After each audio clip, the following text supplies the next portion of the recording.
Ladies and gentlemen, now hosting the RizzoCast, put your hands together for Steven Votto!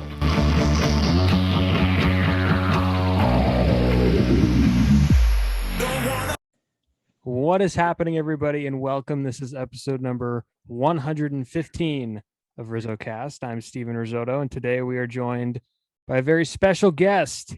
Manny Parra played in parts of 8 seasons at the big league level with the Brewers and Reds, and in parts of 18 or 19 or whatever it was, somewhere around that range professionally. So he's been around a while, and he's newly retired, played his last pro year in 2021 in the Mexican League.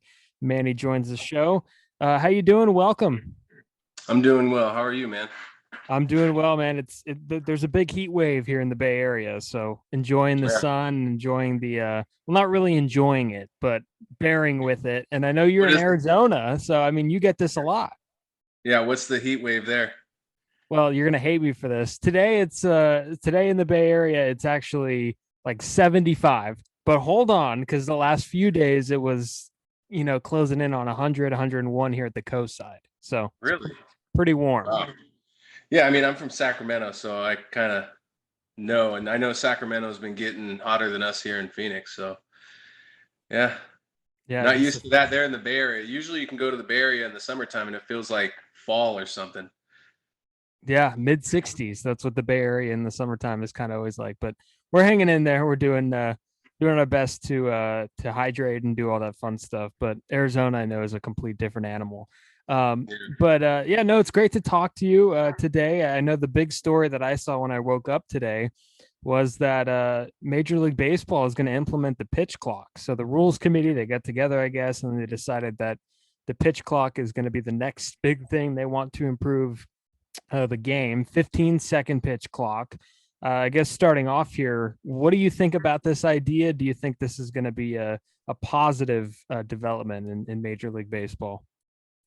Well, it's actually been going on for a while at the lower levels, and it's been tested all over the place. So I've experienced it. I think it's a good thing to a certain extent. The problem that I see is that there's a limit to how many times you can throw over and all that type of stuff. So what this is going to do is you're going to see teams learning to gamify that a little bit, and they're going to start to take advantage of that position and know that, hey, if I can get him to throw over here I'm going to lead off as far as I can. One-way lead where I'm going back no matter what. And I'm going to lead off as far as I can, see if I can get him to throw over here a couple times, and he's not going to be able to throw over anymore. So they're going to wait until the pitch clock runs down to a certain point, and then they're going to take off. So they're going to use it to the advantage of the base runners, which Major League Baseball wants to do because they're trying to create an offensive game, which is just fake. Why are we trying to manipulate the game and not allow it be what it's always been? Because people today want to control everything and make it theirs. Everybody needs to make it theirs instead of just learning to kind of make small sandpaper adjustments. I just feel like the game is kind of like becoming something I don't know. But that aside, I do think it can be seen as a good thing because there are pitchers who are rain delays out there, and that would drive me crazy even as somebody in the dugout watching the game. Is 15 seconds a little bit like not enough time, maybe? Because I know that I read a tweet today from someone who played professionally. I don't know if you've seen him, Eric Sim, who is kind of a social media mogul now, but he played professional. And he said that, usually pitchers might need some time to recover in between pitches, and maybe 15 seconds, maybe you see some more arm injuries. Do you think that maybe will play a part in this? I think if you can't, in an extended inning, sure, it could, but I think you need to get in better shape if you can't make a pitch every 15 seconds. Now, it's going to go quick. I know the pitch clock I was working with was 20 seconds, so that's a difference. 5 seconds is a big difference there. What's going to be interesting is seeing if the hitters are playing this as well. I think there's going to be a lot of bumps along the road, and I think there's going to be a lot of adjustments that are going to need to be made. Maybe they feel like they've already ironed that out at the minor league level, but we've seen it with the hitters being able to step out of the box. That was supposed to be something that was put in 6-7 years ago, and here today, it's still not something that's enforced. So it's really going to come down to how much the umpires are going to put this stuff into play. Yeah, no, absolutely. And the other part of that, the other big news that came out is the shift, the banning of the shift. I think we saw this coming. All infielders now have to stay on the dirt, and they have to stay on their respective side of second base. So you can't have any more three players on one side of the infield. Is this a positive adjustment to the game? Because I know this is a very decisive one, much more decisive than the pitch clock. So what do you think about the shift? Yeah. I'm okay with it. I'm okay with it. Uh, I was always, I always dealt with it better when I gave up a hit that was a legit hit versus a hit that was because my defense has shifted. And it's ridiculous. It should have been a double play, but here we are shifting.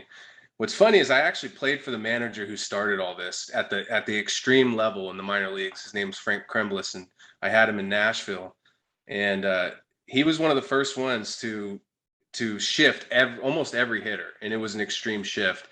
And I remember thinking, okay, I can understand how this will work against certain hitters, but I for some reason there was something there that I didn't like. I understand it's part of the game and strategy, but I'm okay with this one. I'm definitely okay with it. I think whenever I think of the shifts, I think of a few years ago watching Johnny Cueto with the Giants. I think they were shifting on one of the big left. It might have been Cody Bellinger. They were shifting, and they had the three guys on the right side of second base, and Johnny Cueto's over there throwing two seamers down and away. And it's like, Mhm. well, what do you expect to happen? Cody Bellinger's just going to shoot that right past the wide open space on the third base side. So that was a Did little interesting. And one other thing, I guess, one in favor of banning the shift, people would say, well, we get to see some athletes at second base now. It's not a spot where you could throw Max Muncy at second base anymore. You got to actually have some athleticism there. And we're going to see some infielders dive for balls now. I think that's a positive development. Yeah, I guess I haven't really seen that type of second baseman. Is that something that's been going on? I Yeah, mean, they've like Mike Moustakas has played some second base in years past, and Max Muncy's been there, and the Giants have a few guys that have played second base that are usually, should be designated hitters and on other teams. But yeah, definitely, I think some more athletes are going to be at second base. yeah, I could see that too. I mean, you're going to need to be able to cover more ground for sure, and it's the way the game was meant to be played. I think slight shifts here and there. Is there any rule how far the guy can shift over? Because I haven't read this in depth or anything like that. I think that there's a little bit you can't pass second base, but there's like an angle to where you can't. So you can't go. I'm not sure the exact angle that it is, but you can't. I think it's like 5 feet next to second base or behind second base. I got to look to see what it is. But I also think you can't play behind the bag anymore, like most shortstops tend to do. So Okay.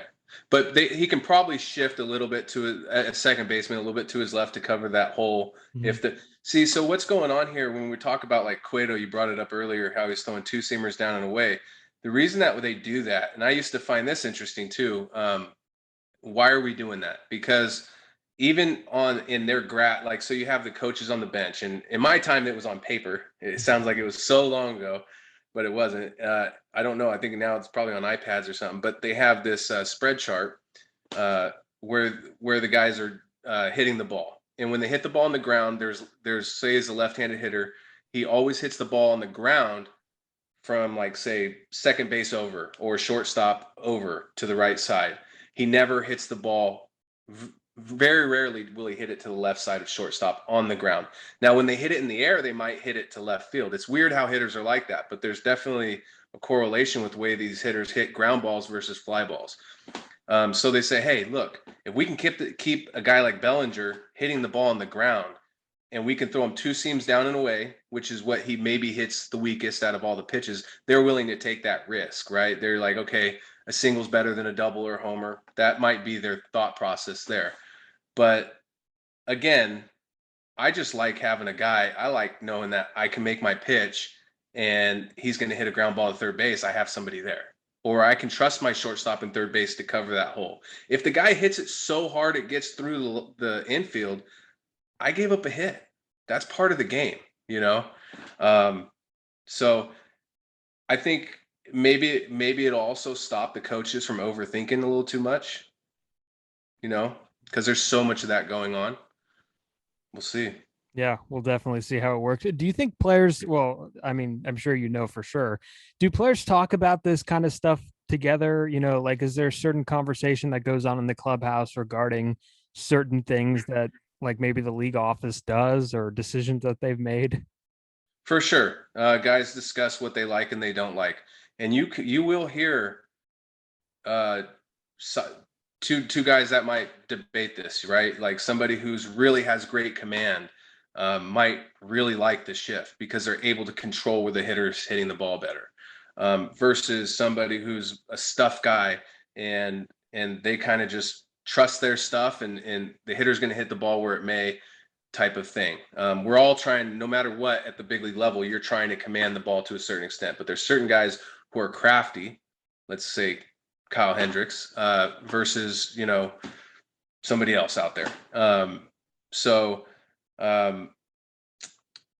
I think, where's I going with that? Oh yeah, so we discuss it, and you'll hear the debate. I would say most guys are probably more on where I stand with it. At least the guys I talk to, they were always more on my side with it. Where, hey, I would rather give up a hit with a guy playing where he's supposed to be versus the shift. But again, I probably was talking to the older players. No doubt. Yeah. So let's hop into your career a little bit. Growing up, I know we mentioned off air that you grew up in the Sacramento, I guess, / Elk Grove area. And I guess even before I get into that, not Elk Grove. Not Elk Grove. Okay. Yeah, just the Sacramento area. Roseville, kind of like Citrus Heights area. Yeah. Before I get into what I was about to ask, have you seen the amount of guys that make it to the big leagues from that area? I mean, it's absurd the amount of guys you see that are from that area nowadays. I've been noticing more of it lately. Yeah. The best one so far recently is probably Webb, right? Yeah, from Rockland, California. That's right. Funny story there. I spoke to his class when he was in elementary school, because my stepmom was a teacher at his school. So she asked me to come in and speak to his class or something like that. And crazy, man. So was Logan, like, did you know who he was at that point, or did you find out later on, or did somebody It was later on. My stepmom, she had told me, hey, there was a kid who you ended up, you spoke to his class a long time ago, and man, he's really good. Like he's the Giants drafted him, all this stuff. I was like, really? I ended up meeting him in 2018 when I was with the Giants. And he was recovering from Tommy John surgery. But, I'm always rooting for a guy from my area.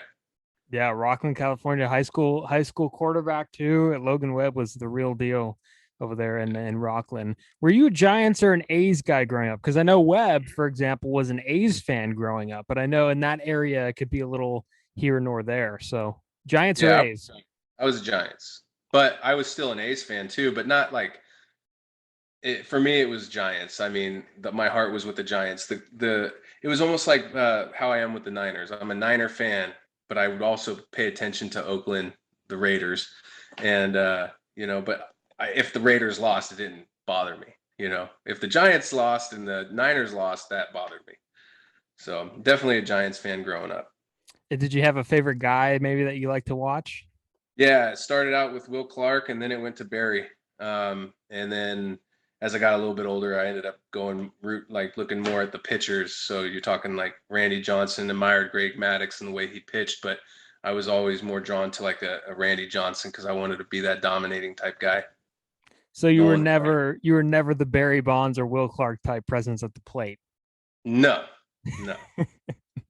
Had to ask. How did you first start playing baseball, and what was it that made you kind of fall in love with the game? Because I know everybody kind of has their introduction story to a certain sport. What was it for you about baseball? Well, my dad was a basketball and football player. He played baseball in high school too, but that was like his third sport. He never talked about it really. So I was kind of pushed in those other two directions first. And then it wasn't until I was like 9 years old that I started playing. And in my first year, I was awful. And I remember I tried to quit. One day, my dad showed up to practice and I wasn't there. And he showed up to my mom's house and was like, what are you doing, man? And I was like, I don't want to play anymore. And I got in a lot of trouble. And he said, you never quit anything you start. So I was back out there, and I'm so thankful for that because I ended up coming back and playing the fall ball or winter ball, and I had such a good time and I improved so much. And I just remember feeling like um, that sport was matching what I like to do the best. Whatever it was, I liked hitting a lot. So hitting was my first, playing the field and hitting. And then my dad kind of always pushed pitching because I was left-handed. He was like, you gotta do this, you gotta try, all this stuff. And it just ended up being something where my teammates, the kids I was growing up with, my friends at school, they were mostly baseball players, and that's just kind of how we, it was. And an interesting thing about your story, and this is something that I admire, is that you were drafted out of junior college. So you went to American River College, and I've talked about it on the show before with different players that have also done the same path. Why? I mean, it's a completely underrated path, in my opinion. Junior college, and I always say that if I go to a 4-year school and I watch a 4-year team play, 4-year college play, I could always tell, hey, this guy probably went to JUCO. He looks like he went to JUCO, just kind of by the grittiness of them. So why was junior college the right fit for you? Well, luckily first of all, out of high school, I wasn't good enough to be getting offers to 4-year universities. It just wasn't there. I remember toward the end so I graduated high school. I went and played Legion or something that summer, and I played for another team. And toward the end of that summer, I think a school from LA, I really unknown school, they actually were willing to give me an opportunity down there. They said they would pay for my books or something like that, and I turned it down. And I was talking to Leon Lee, who was Derek Lee's dad, and he was my coach of the team I was playing on. And he said, "Look, man, I was young for my grade. I was 17 when I graduated high school. I was always younger. I should have been probably back a year." And he saw that I was improving a lot at that time. And he said, "Look, the best thing you can do right now is go play. Just make sure you're going somewhere where you can play." So I went to Sac City and I set up in a little interview over there, and he was like, "Oh, I didn't even know you pitched. I know you hit." Then I was like, okay, well, they don't really even know who I am, so I'm not going to go there. And he kind of told me, don't go there anyway. He said, "You're going to go there and then you'll sit and you won't get any playing time. So the most important thing you can do is get the reps right now." So I went to American River. I mean, I wasn't like given anything. I was working my butt off just to be on that team. And that was like the best opportunity there was. And now, like you had said, knowing what I know now, I don't really understand why you wouldn't go to a junior college, no matter how good you are. Why would you go to a 4-year school unless you are like, no, I want to get 3 years of college in or 4 years of college in, no matter what. If your goal is to go play professionally and that's your dream, there makes no sense to me to go to a 4-year. You can go to a good junior college program. You can sign after your first or second year. It doesn't matter. Like, you have all the leverage in the world. That's the reason why they got rid of the draft and follow. Mm-hmm. It's because you have all the leverage. Baseball didn't like that. So I agree with you 100%. That's a very underrated route to go. Guys that go there tend to kind of have a chip on their shoulder because they didn't get to go to the university. They weren't recruited for whatever reason. Maybe a guy went to a university 4-year and they didn't have their grades and then they got pushed back to the JUCO route. So there's also that. There's grittiness when it comes to junior college for sure. And I agree with you 100% that you can kind of, I think it was called like Johnny Hustle, JUCO type of guy. So you always had to work hard, run hard type of thing.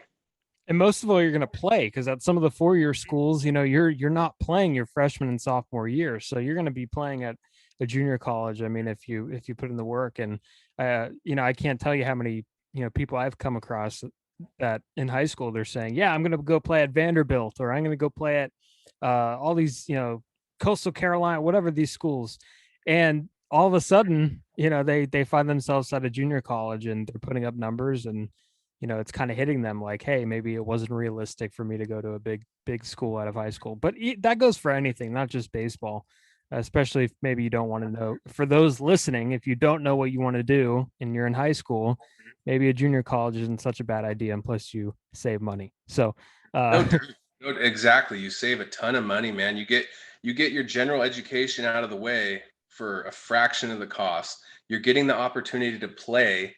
And that, like you said, that's the most important thing, is getting the reps. I mean, sitting on the bench, watching some older guys play, it could really mess with you mentally at a certain point, there's so many different things that could play into that. But again, I agree with you 100%.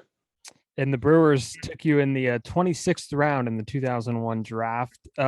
After American River, did you have any offers, maybe from the 4-year schools, or was it just, I'm signing and playing pro ball? No, I did. Everything kind of changed. So I ended up signing, I got a full scholarship to UCLA. So originally I signed a letter of intent to UCLA, a pretty good scholarship offer. And then as my season went on and things were progressing, they ended up upping it to the max that they could give me. But I took a recruiting trip to Texas Tech, Long Beach State. Some other schools had reached out, but those were kind of the three that I always thought I was going to go to Long Beach State because my high school catcher went there, and I always really respected that program. They were really good at that time too. But when I went to UCLA and took that recruiting trip, it was the mixture of the schooling that you can get, and then the Coach Adams at UCLA was known for guys getting to the big leagues. Even though they weren't winning in college, they had more guys getting to the big leagues and being successful at the big league level. And they felt like there was a reason for that. And the reason for that was allowing pitchers to call their own games, and the players being more accountable for their own careers, instead of the coaches controlling every little aspect of the game and treating them like kids. They were treated more like adults. So I remember really liking that about UCLA. And so I had signed a letter of intent to go there. Yeah, and I know that Long Beach State, maybe a little after you were drafted and everything, they became really good with Evan Longoria, and Troy Tulowitzki was there at one point, and there's Weaver. Someone else who I'm blanking on the name, but there's another guy that went there too. Weaver? Weaver was there too, Jared Weaver. Who? Did Rondon go there? Which Ron? Rondon?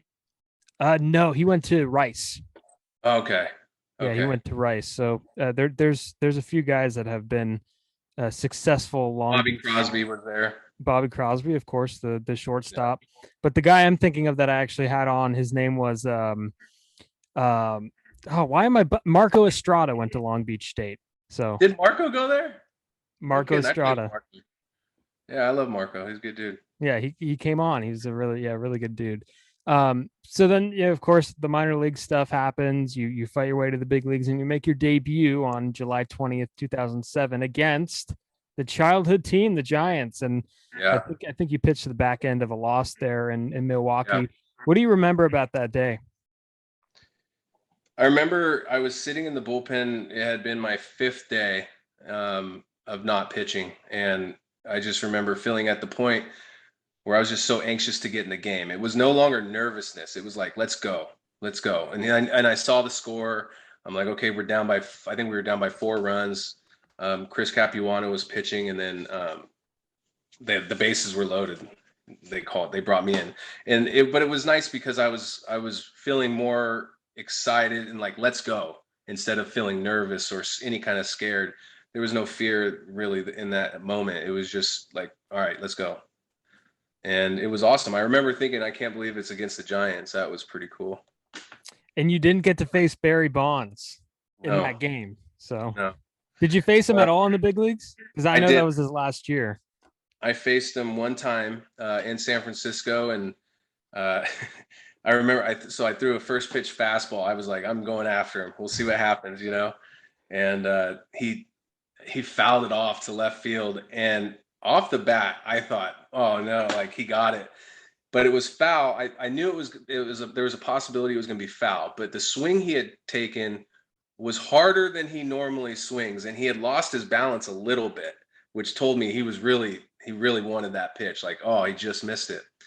And so then I went curveball, ball, and then I threw him a high fastball, and he took it. He used his bat like a toothpick and just punched it into left field for a single. I mean, on a line drive, it was like he handled the bat and just boom, punched it into left field with complete control of the bat.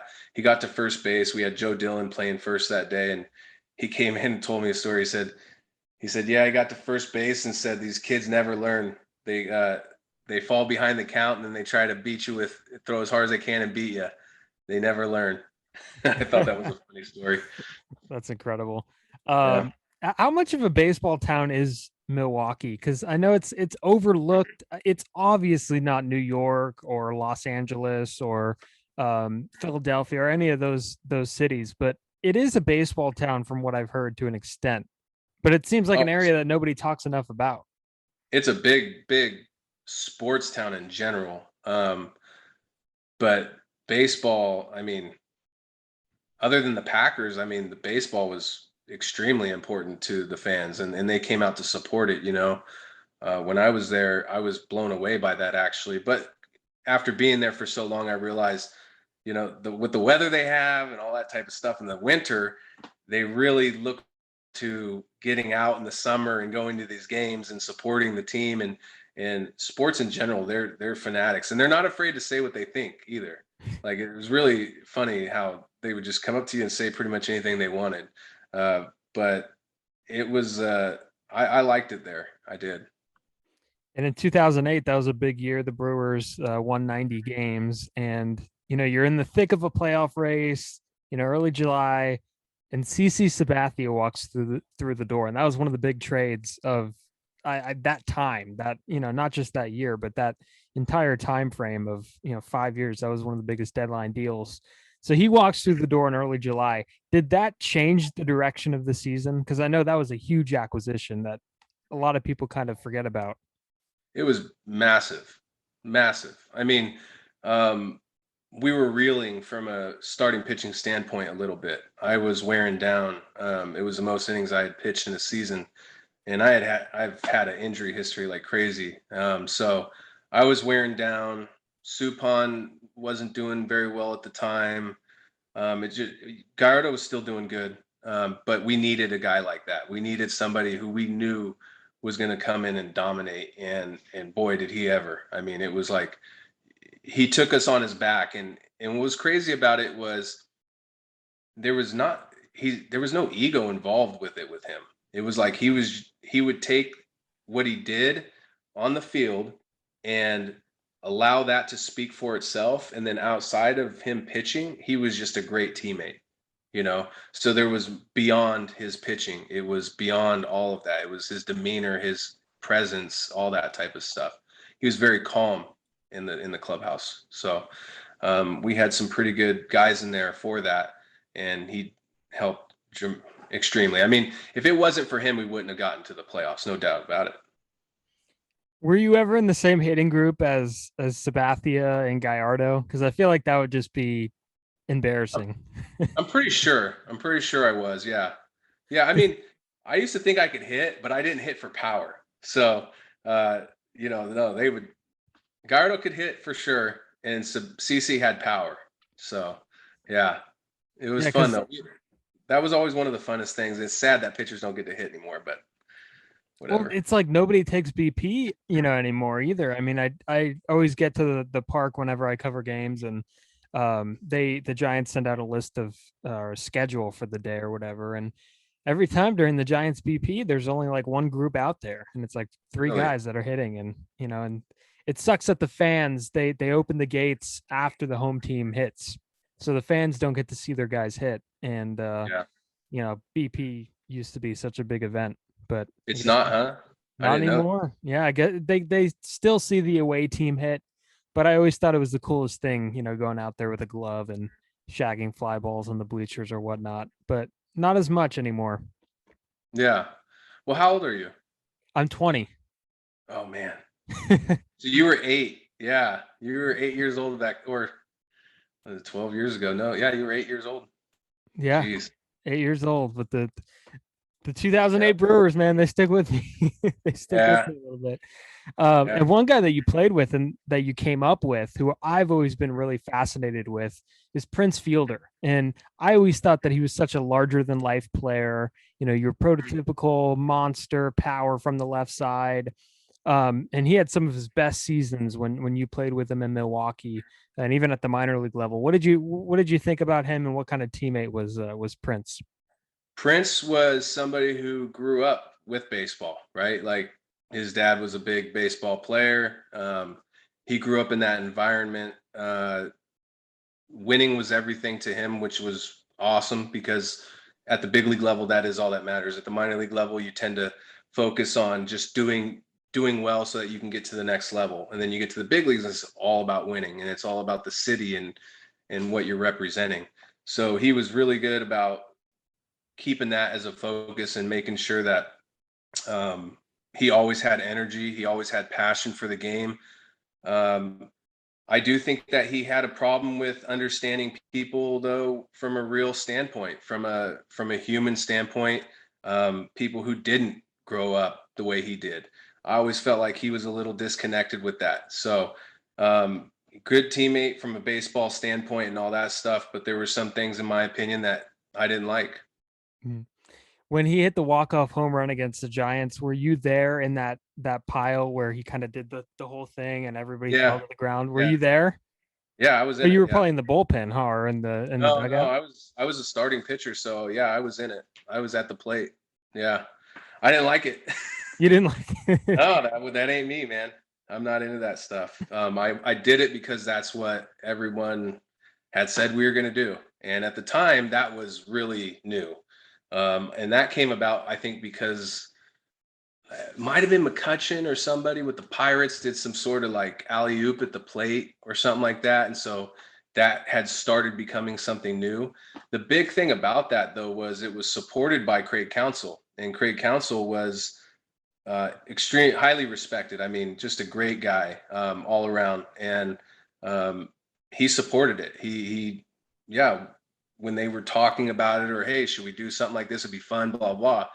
He was part of it. And I remember him saying something about it, like you evolve or you die, And so I was always traditional, right? Like I played the game a certain way, and that was not the way you do it. So that was hard for me. I didn't like being a part of it. As things have turned out to be, that's the way it is today, and fans want to see that type of stuff. So that has changed dramatically. But yeah, I was in that.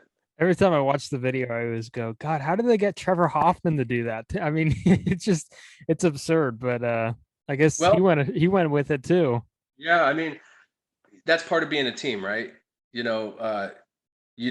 can't just not be the only guy there or the only guy not doing it. And I would probably guess that that's not Trevor's position on things. Fun teammate, man, like no other. Probably top 3 teammates of all time. I mean, and you talk to anybody and they say that about him because he's that type of guy, meaning he knows how to have fun. He knows how to be serious. He knows how to motivate the players. He'll mentor you, all that type of stuff. But I would venture to say that probably wasn't his style, but he was there and part of it. I mean, that was us being a close team. Did you ever have a bullpen or starting pitching walk-up music that kind of stuck with you throughout your career, or were you someone that kind of always changed it? I changed it. Coming up through the minor leagues, I had a Nate Dogg song, Nobody Does It Better. And I had that when I was in junior college, so I took it with me. And then when I got to the big leagues, it was, man, for a while there, I actually didn't pick one because back then, if you came up and requested a song right away, that was seen as like a prima donna type thing, so you just don't say anything. So for a while there, I didn't have anything, but I bounced around. I would try some rock sometimes. You're just going off of superstitious type stuff at that point. I was. Yeah, I can't really remember too many of the songs other than like just bouncing around with what was popular and might have some energy in it. When I went to Cincinnati, though, I did stick with the same one, and it was Jump Around by House of Pain. And that was strictly so, yeah, and that was strictly so that the fans would have some, that was for the fans, not me, because when I'm out there, I don't hear the music. I'm like in a zone, so I didn't hear it, but it was fun to know that. And I would have fans say that they enjoyed that. Like when they knew when I was coming to the game that song would come on, and so they looked forward to that. So that was cool.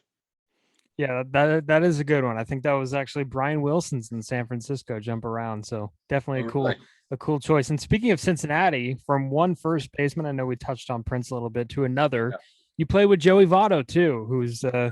another all-star first baseman, and he's still kicking it today. He was pretty good back then too, huh? Still is. Very intelligent guy. Man, you talk about somebody who's like detail oriented. It was him, and he a professional. That dude's a professional, man. There's a reason why he's lasted as long as he has, and I always had the utmost respect. The other thing about him was he could be completely honest with you. He would tell you, hey, I remember sitting down with him one time. I'm like, when I first got to Cincinnati, I was struggling in the beginning, and I remember I'm looking at video. He comes in and he goes, "What are you looking at?" And so I'm like, I'm just trying to see why this isn't whatever it was I was talking about, why this pitch isn't working, whatever. And he's like, well, look, you're not going to beat anybody with your fastball. Now, I liked hearing that because when I was in Milwaukee, I kept getting told to throw more fastballs, and my fastball was getting crushed. Like, it was stupid. They kept telling me, you need to throw more fastballs. And I'm going, you guys are crazy. I'm looking at all the numbers here. You guys keep telling me to throw my fastball down. And then when I throw my fastball down, I'm getting hit at a 410 clip. Fastball's up, I'm at like 250. So at least that was better. It's still not great. So then I sat down with him. We're talking. He goes, look, you're not going to beat him with the velocity. You need to do this and do that. And so we were communicating about things and strategizing a little bit, but he was completely honest with me. And I always appreciate that. I'm not going to get my feelings hurt. It's about us getting better, and we're a team. So I always respected Joey a ton, and I still do to this day. And he's really turned out to let his personality show, which is pretty funny. Yeah, he definitely seems like a funny guy. And then, of course, your last big league affiliation was with the Giants in 2018, and you pitched for the AAA team there, the River Cats in Sacramento. So explain how cool that must have been, maybe coming home and playing in front of a ton of family and friends. And I've spoken to people before that say coming home isn't really all what it's meant to be what it's meant to be. They're like, oh, I struggled with it. It was annoying. But what was it like coming back to Sacramento there for that final hurrah in affiliated baseball? For me, it was a blessing. And there's a crazy story behind that. So I had been released by the Cubs after coming back from Tommy John. I went and played a couple months of independent ball. Things were dropping fast, right, for me. I was kind of getting humbled really quick. Going to the off season, and I'm like, man, I can't even get a team to come look at me. What's going on? Like, well, the place I was rehabbing or kind of still training at and trying to make sure I stayed healthy, the bullpen coach for the Giants was there, Matt Herges, and he was getting his shoulder worked on or something. And he saw me, and I guess I had pitched against him back in the day. And so he was, we ended up talking, and he was like, I would love to see you throw for us. And so I got the opportunity to come out and throw for them. Well, I just found out like a month before that my dad was diagnosed with stage 4 colon cancer. And so here I had an opportunity, the only opportunity I had to go throw for the Giants, where I knew I'd probably go to AAA. I'm not signing a big league deal here. So I get to go to Sacramento. I get to spend time with my dad. Stage 4, you don't have much time. So I went and I threw a bullpen for them, and it went great. I threw great. So they ended up signing me. I went to minor league camp, and completely humbled by the whole thing. I didn't care. I had an opportunity to play in Sacramento, and I had an opportunity to go play for the team I grew up rooting for, which was always a dream. And so for me, I didn't end up getting called up to the big leagues that year, but I pitched well, and it's the funnest time I had in professional baseball, period. You felt like you got to enjoy all of it? I did, because I had the perspective of what the game, how small the game really was. Because there were so many times in my career where the game defined me as a person. So if I pitched well, people treated me good. If I pitched poorly, people treated me poorly. And so you start to identify with that, and you really have to break away from that. And I got better at that as I got older, but then playing in Sacramento and knowing that the most important thing for me was getting to be around my dad and my family and all these people.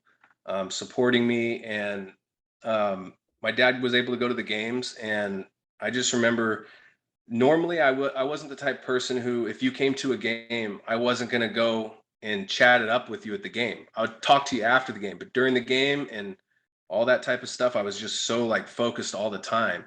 I didn't enjoy the game as much as I probably could have. And I really saw that when I went to Sacramento, because I started having family and friends come to the game, and I didn't care. I was in the bullpen and I would just talk to them. And I was enjoying the moment. I was enjoying everything about it. I had 3 children at the time, so they would come down and it was fun. I really enjoyed it. And it was just that perspective of knowing that this isn't the end all be all. And yet at the same time, that allowed me to have the most fun I had had in so long playing the game. So I really enjoyed it, man. And I loved my time there. I loved the coaches. I loved the whole organization. I was just really happy to have had that opportunity. That's really awesome. And I think it gives a good display that players are not robots as much as we might think them, as much as fans may think them as robots. They're also human beings. So that's a really awesome story. And, you've been out of baseball for a little bit now. I know you've been working with some kids as kind of maybe a pitching coach from time to time. I read somewhere that you've kind of studied the Rapsodo and the hit track. The game's kind of moved in that direction. Why do you feel the need to kind of adapt? I guess, going based off what Craig Counsell said, adapt or die, when maybe other guys, from your era, kind of watch the game and complain about the evolution of the new technology. Because I'm all about always wanting to get better. So if there is a way, like when I was playing, I was constantly researching. I was always trying to find a way to improve, even to a detriment, at some point. But it's just because I'm curious to a certain extent. And I like technology and I believe in technology. But at the same time, there's a balance to the whole thing. More than anything, I'm learning it now so that I can evolve, or else I will die. I won't get an opportunity to go coach professionally. Because if you tell a team that you don't believe in that, you don't get a shot. Doesn't matter your experience. Doesn't matter how good a coach you can be. It doesn't matter. If you say that you don't believe in that stuff, there are too many people in the organization who control things and they don't want to hear that. So multiple reasons. So I believe in it. I also believe that there's a place and a time, and there's also the ability of a coach should be able to take that information and relay it to the pitcher in the way that they can turn it into their own information, so they can then translate it. Everybody speaks a different language. I had a pitching coach one time say being a pitching coach is like working for the United Nations. You have to speak all these different languages to all these different players because nobody speaks the same language. And when you're talking about numbers, sometimes people think of it as such a solid thing. It's like this, there's one way of doing it. The numbers say this, the numbers say that, and that's still not the case. Those numbers are still interpreted by each individual differently. So the pitching coach needs to take that information. Okay, what kind of, how does Manny learn best? Is he a visual guy? Is he a feel guy? Is he a verbal guy? Like, what works best with him? And I have to think about that stuff, and I have to take that information and see how can we develop a strategy that's going to make him better. Also, what information do we need to make sure we don't use? Because sometimes you can give a player information that's not going to help them. It can actually hinder them. If it's information you have, but it's not going to improve the player. So I believe we can use the technology in certain ways, and I also believe it can be misused in certain ways. I need to go out there and experience and hone in my own thoughts on this stuff outside of just what I've experienced at a baseball facility here. So I still have a lot to learn. I enjoy learning. Life gets boring when you feel like there's nothing else to learn and you feel like you know everything, which I've never felt before anyway. I feel like life would be boring. So why not? Why not always stay open to what's new? You're hired. Yeah. Is that on the horizon for you though? Coaching, maybe working in a front office? Is that something that you see maybe in your near future? I hope so. I'm actually I'm gonna see if I can get hired on by the Giants this year. Send my resume to them, and yeah, you have to send a resume. Believe it or not, it's funny. And they want you to take classes. They want you to know some of this stuff. So I took a general managing class and player development class from a sports management worldwide. I did that in 2020 during the pandemic, just so I can kind of further develop. But yeah, I definitely would like to see if, I mean, there's a lot of, it it validates all the struggles that you went through when you can then share that with somebody else and help somebody else. It makes it feel like it was all worth it, regardless of how it turned out for you.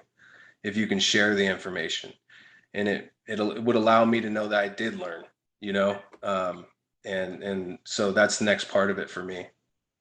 Well, yeah, best of luck to you, man. That's pretty awesome. Before we go, I do have one more thing for you. This is one thing that I've done one time before with Adam Rosales, former major league infielder. You might know him as the guy that sprints around the bases. Um, we played a game called. I showed him 3 players that he played in the minor leagues with, and he had to tell me who they are. So I have 3 pictures of 3 guys that you played with, and these aren't just. I'm not gonna kill you with guys that you played 5 games with. I'm not that type of person, Manny. So I'm gonna give you someone. You have to name who they are. Okay, so here we go. I'm gonna show you the first picture. Who is this? Kennard Bibbs. There you go. What do you remember about him? That's right. Hardworking guy, little guy, but he was fast. Actually, I remember one time he swung at a pitch. He swung at a pitch, and the umpire called it a ball. And everybody's looking around like, "What? He didn't see him swing? Like, are you kidding me?" So yeah, That's he's a good dude. awesome. Yeah, 1 for 1. Okay, doing pretty well so far. You're feeling good about this? Let's see. Okay, this is number 2, left-handed pitcher. Who is this? Oh, Jeff Hausman. Jeff Hausman. What do you remember about Jeff? He's a jokes. He's a joker, man. He had a couple really good years. He really, man, for a minute there, I thought he was going to just blow up.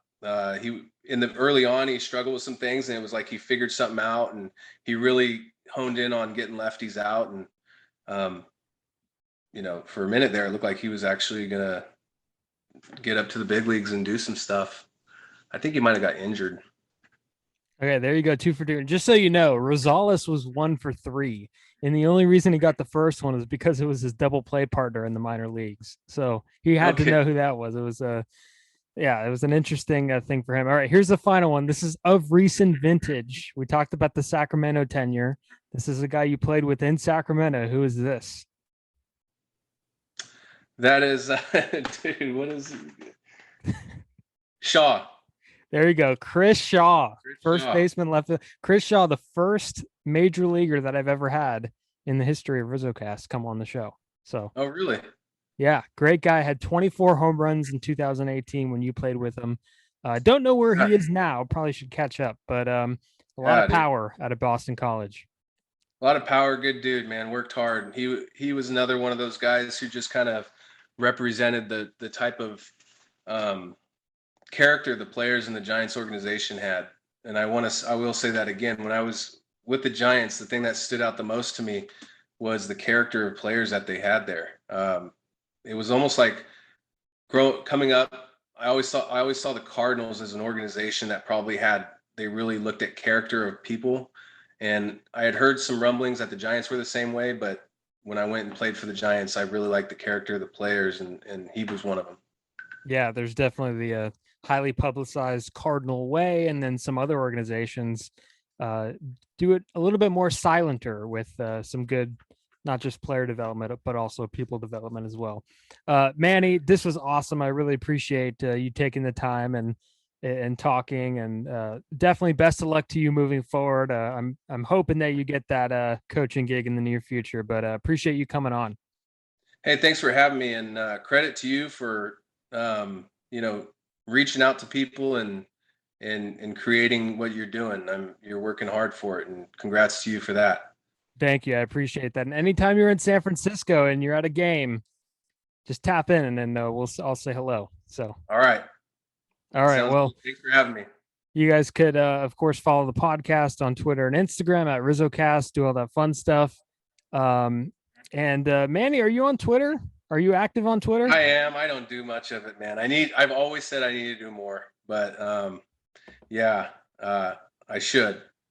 Well, I see your handle here at Manny Parra 26. So go follow him for when he does resurrect his Twitter life. And he'll get that in gear there. All right. Thank you guys for listening and have a good day.